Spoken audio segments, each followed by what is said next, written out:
Hi, I'm Tom Weeks. I'm the developer of Klusterbox, and in this demonstration I want to show the OTDL Equitability worksheet. Let's just start by looking at the worksheet itself. The first sheet is going to be this overview, and you can see that right there. I put in some sample information, and then down here you're going to see tabs for 15 weeks and some instructions at the end. Now the investigation is going to take place for the entire quarter because that's how overtime equitability is determined over the course of an entire quarter. So it's going to require you to look at 15 weeks of information. So that's why actually it's usually around 13 weeks. Sometimes 14 weeks. I put 15 weeks in there just to be safe. So, okay, let's look at this summary sheet first. And first thing is the name. That's just the normal name. Last name, comma, first initial. That's the normal convention. And also, when you add that in, you can, if you go to these other tabs, you'll see that information is automatically loaded. So let's say I enter in a new carrier, FUBAR, and okay, I put him on the 12-hour list here, and we go down to this tab 1. You'll see his name is there. Also, if we go to tab 10, his name is there too.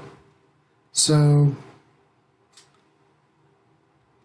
you only have to enter in the name once, and then it will appear on all the other sheets, and that's going to save you a lot of time. Okay, the second thing, which is really important, and you might have caught this when I was doing that demonstration, was this 12 and this 10. They mean the 10-hour preference or the 12-hour preference, and you have to enter in a 10 or a 12. If you don't, then it throws the entire spreadsheet into disarray. If you add nothing or off, then what you're going to get is this is going to show off list, and this is going to show 0 no matter how many hours you put into that under that carrier's name. It's always going to show 0 because it's going to think that carrier is off the list because the default is off. So if you want the carrier to, if you want the information to show up, make sure to enter a 10 or a 12, because that's just the way the formulas are written. And also, you can see up here, yeah, right there, you'll be able to see this number of active carriers on OTDL 2, right? That's a formula that fills in. And when you add a new carrier and you put that proper 10 or 12 in there, then that's going to increase to 3. And it's just because the formula is counting the rows here. It's counting how many times 10 or 12 occurs in this column, and then that's going to give you the number of how many times that appears, and that's important for figuring your average. So it's important for the formulas. And that's probably the most important thing you have to know about this. That's the only thing you really have to know about this spreadsheet. The rest of the stuff is pretty intuitive, and you can figure it out yourself. Okay, this next column here is makeups. Now these apply for, like, say when there's a grievance settlement and a carrier is awarded makeup opportunities because of this provision in the contract, which says that if a carrier doesn't get equitable opportunities in one quarter, then makeup opportunities can carry over to the next quarter, and then you would just put those here, and then, like, say 8 hours there, press enter, and that's going to affect these, it's going to change the formulas to make sure that that carrier gets, 8 hours of opportunities. And it's gonna figure into the averages and all that. So let's take that away. And okay, the next thing we're going to look at is the next sheet. Now I put in some sample information here, just to give you an idea of what's going on, the way you fill this out. So all you really have to understand for this are these three groups. If you can understand these three groups, then you've got the entire thing licked, because that's for the next 15 spreadsheets. It's just repetitions of these three groups. Now the first cell up here, that's going to be what I call a refusal indicator, and I put one up here, and you can just make up any letters that you want to mean anything. I'll show you my example here. These are possible refusal indicators you can use. You can use A for annual, S for sick, P for preference. Like say if a carrier refuses overtime because they are on the 10-hour list, and management wants to give them overtime, but they say no, I just want 10 hours. I don't want 12 hours. Give it to the 12-hour person. And if management does, I would say that's a good argument for a refusal. So you could just annotate your sheet and put the P there and say, well, this refusal happened because they were arguing that they only wanted 10 hours of overtime. X, that would be exceptional circumstances. That's like birthdays, anniversaries. That's in the contract, and you can refuse overtime on basis of exceptional circumstances. And R, just refusal. The carrier says, I don't want to do it. I don't want to give you a reason. I just want to go home, and they just refuse it. So, but whatever you want to use is up to you. When I integrate this with Klusterbox, I may formalize some annotations, but for now, you can use whatever you want. And these indicators don't feed into any formulas, or they're not part of any calculations. They're just there for your information. So do whatever you want with it. These next two are much more important. So this top bigger column, top right-hand column, that's going to be refusals for whatever reason, whatever you determine a refusal to be. The bottom row is overtime worked. So, and also that depends on your definition of what overtime is. Is it, management says, hey, this is 2 hours of overtime, so you count that as 2 hours of opportunities?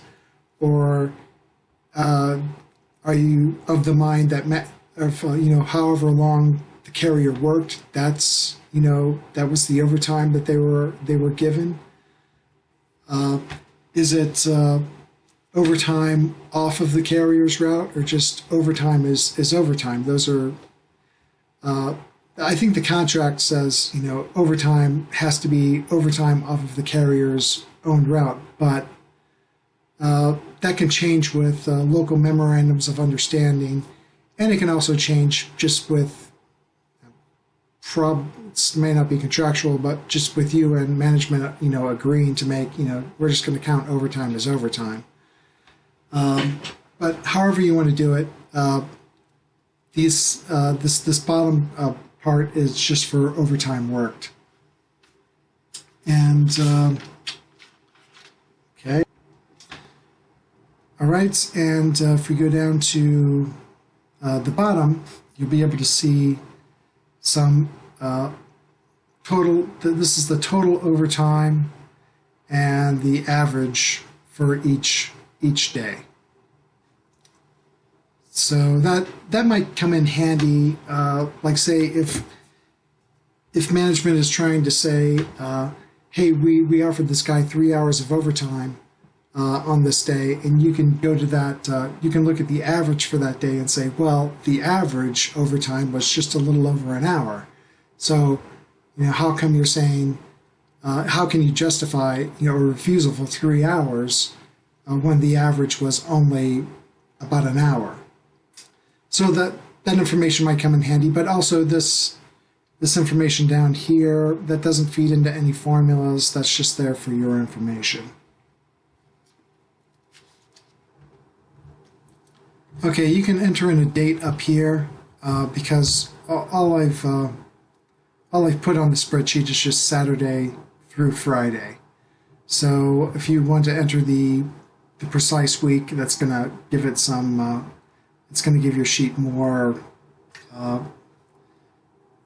It's going to precisely pinpoint when this is happening, as opposed to saying just week 1 of quarter 3. Okay, let's go back to the overview. All right, so we've talked about these 3 columns here, and these 3 columns you could actually write in. These other columns you can't change at all. You can if you try to delete them or write into them, they'll you might get an error message saying you can't write into these. Yeah, like right there. Protected cells cannot be modified, so you can't even write into those. But I made it like that so that you don't accidentally delete some formulas, because if you're 2 months into an investigation here and you delete some formulas, then you might be up the creek. So let's delete this guy. Okay, so the way these formulas work is this column here, refusals. The top is refusals. The bottom is overtime, and that's a carryover from these sheets, right? So we added all this together: the weekly, 2 hours of refusals, 10 hours of overtime. And that's going to carry over to this sheet. Now, when you fill out the corresponding 15 other sheets, those are just going to add to those to that running total.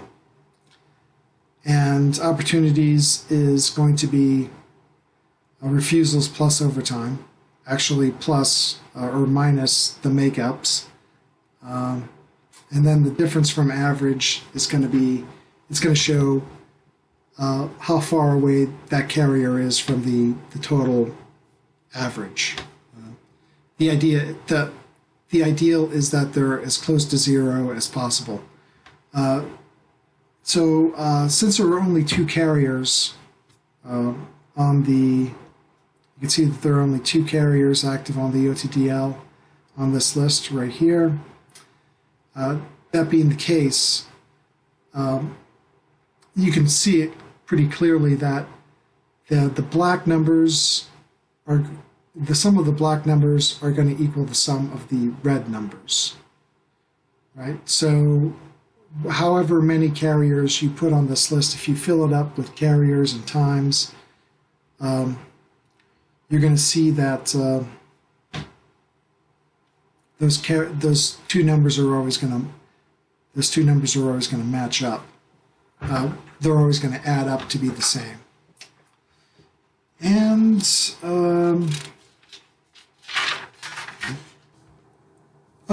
sometimes it happens that there's a new carrier transfers in from another station and they're allowed to get on the OTDL. How do you deal with that using this spreadsheet? I've got a couple ideas about that. One idea is you can enter their name as before. Put them on the list. You'll see that right now they're in the game showing a deficit, right? So say we do this, we delete that, and we scroll down, we look at average opportunities. Okay, so before they got on the list, the average opportunities were 8 hours and 88 clicks. Okay, so there are two ways you can go about that. Let's put them back on. You can go to makeups, like makeup opportunities, and enter in a negative value for that average. So say negative 8.88, and then that's going to show their difference from average as 0. So they're kind of starting off clean, and nobody's worse for it. Everybody's numbers are the same. Like this guy's average is, actually just it's looks like it's 1/100th off, and the same with this. This guy's exactly the same. So that's one way you could do it. Another way would be a one-time, just a one-time entry of 8.88, and you're gonna see that it has the same effect, except it's going to show as opportunities. So so those are two ways you can deal with new carriers coming into the station on this spreadsheet. So that's about it. Yeah, the only really important thing is this. Everything else you're going to be able to figure out yourself. The only really important thing is this status. There has to be a 10 or a 12 in there. If you look at these formulas, you're going to be able to, if you can read the formulas, you'll see that it's not going to show anything unless you put a 10 or a 12 there. So not just, even if you put a even if you put a let's see here, a 13, it's going to show off list, or a 9.